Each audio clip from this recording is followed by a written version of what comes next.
Hello friends, வணக்கம் and welcome back to Mala's Tamil kitchen.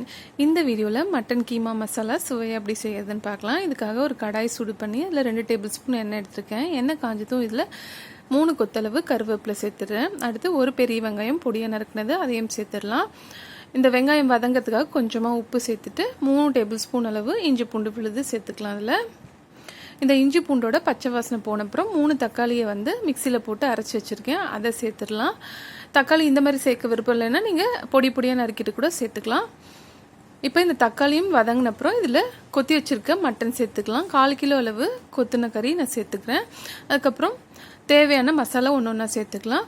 1/4 teaspoon அளவு மஞ்சள்தூள், 1 டீஸ்பூன் அளவு சோம்புத்தூள், அதுக்கப்புறம் ஒரு 1/2 டீஸ்பூன் அளவு கரம் மசாலா தூள் சேர்த்துக்கலாம். இது வீட்டிலே செஞ்ச மசாலா தான். இது எப்படி செய்யறதுன்னு வீடியோ போட்டிருக்கேன், லிங்க்கு டிஸ்கிரிப்ஷனில் கொடுக்குறேன்.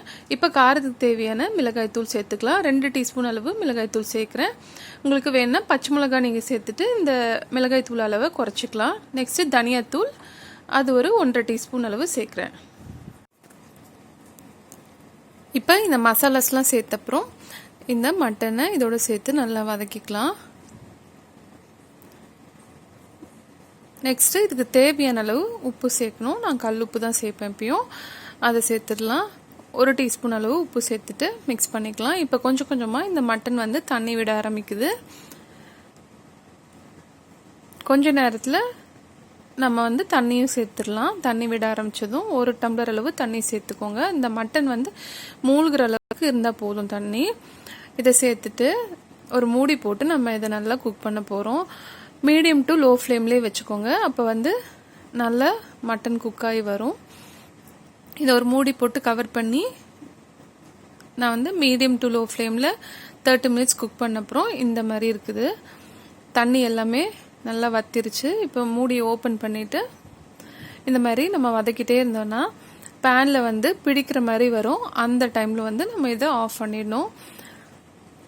ஆல்மோஸ்ட் இப்போ இந்த ரெடியாக போகுது. அதனால் பொடியாக நறுக்குன்னா கொத்தமல்லி எல்லாம் கொஞ்சம் சேர்த்துடலாம். இந்த ஸ்டேஜில் உங்களுக்கு காரம் கூடுதலாக வேணுன்னா கொஞ்சமாக மிளகுத்தூள் கூட சேர்த்துக்கலாம். பாருங்கள், இந்த மாதிரி பேனில் ஒட்டுற ஸ்டேஜில் வரும்போது நம்ம இதை ஆஃப் பண்ணிடலாம். இதை சாதத்துக்கு சைட் டிஷ்ஷாக வச்சுக்கலாம். சாதத்தில் பிசைஞ்சும் சாப்பிடலாம். சப்பாத்திக்கு சூப்பரான காம்பினேஷனாக இருக்கும். அவ்வளோதான், சுவையான மட்டன் கீமா மசாலா தயாராகிடுச்சு. இந்த ரெசிபி நீங்களும் உங்கள் வீட்டில் செஞ்சு பாருங்கள். செஞ்சு பார்த்துட்டு உங்கள் கருத்துக்களை கமெண்ட் செக்ஷனில் சொல்லுங்கள். வீடியோ பிடிச்சிருந்தா மறக்காமல் மாலஸ் தமிழ் கிச்சன் சேனலை சப்ஸ்கிரைப் பண்ணிக்கோங்க. தேங்க்யூ ஃபார் வாட்சிங்.